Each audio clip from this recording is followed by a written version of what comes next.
If you have a PC or a Chromebook, iMovie will not be an option for you. The alternative is WeVideo, and I have a link to that for you under Resources in the Classwork section of the Google Classroom. Click the link and open it, and then click the WeVideo Inc. Martha's Vineyard Regional High School actually has an account with WeVideo. So what you'll do is you'll click Join with New Account and you'll sign in with Google. You're going to select your email. It may also ask you to put your email in. You're going to click Continue. And you'll get to the WeVideo opening page and you'll click Start Creating. Once you have this, you'll almost always come to this page, which is your dashboard. At the top, you have Dashboard. These are where you can create the different options, your projects, your media, and your export. Today, we're going to make a GIF. So you're just going to select GIF. GIF is also an option anytime they export a video. You'll see that the GIF option will come up. Video starts in a timeline format by going up to the menu and go down to Change Format. In our case, let's select Square and click Change. Now we're going to add the media. You'll notice that it defaults to My Media. And you can see here on the right that a preview of the clip will appear here once we load the clips. So we're going to click this Add button. And here's where we're going to browse to select, and we're going to select all of those images that we had in our downloads that we downloaded from the Google slide. And again, I'm going to select the top, hold the Shift key, and select the bottom to select all of them. And you're going to click Open. And you'll see that you get these little thumbnails coming through. You can also look at this in list version once they've loaded.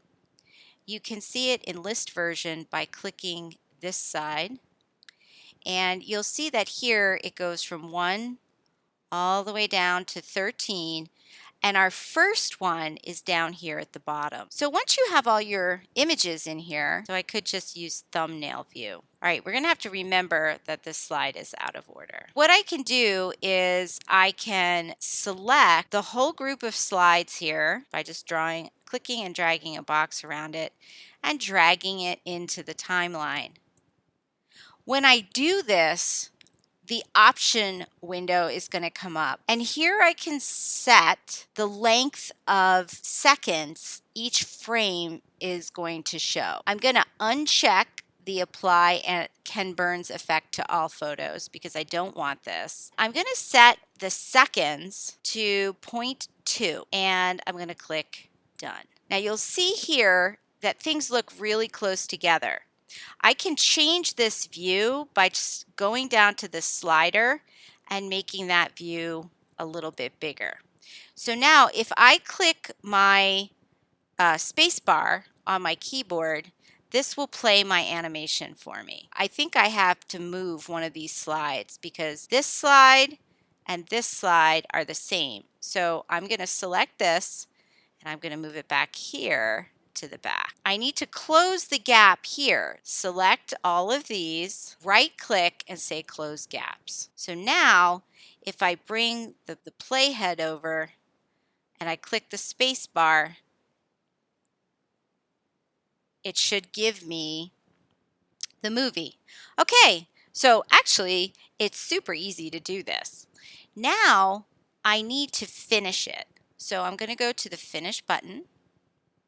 And I'm going to give this a name. I'm going to call this Modern Dots, and I'm going to call it WeVideo. So I know this was the one that I made in WeVideo.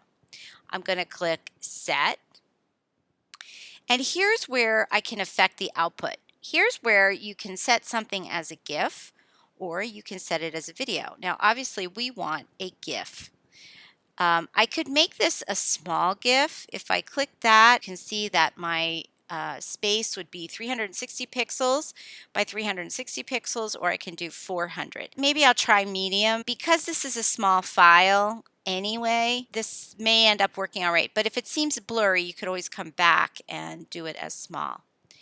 Now, I'm going to go to advanced settings. This is really important. 10 frames per second is sort of the default. We'll try it at 10 first and see what happens. So I'm going to click save. You can also pick one of these as your thumbnail if you want. And then I'm going to click export. I can actually click it to try it. Let's see how that looks.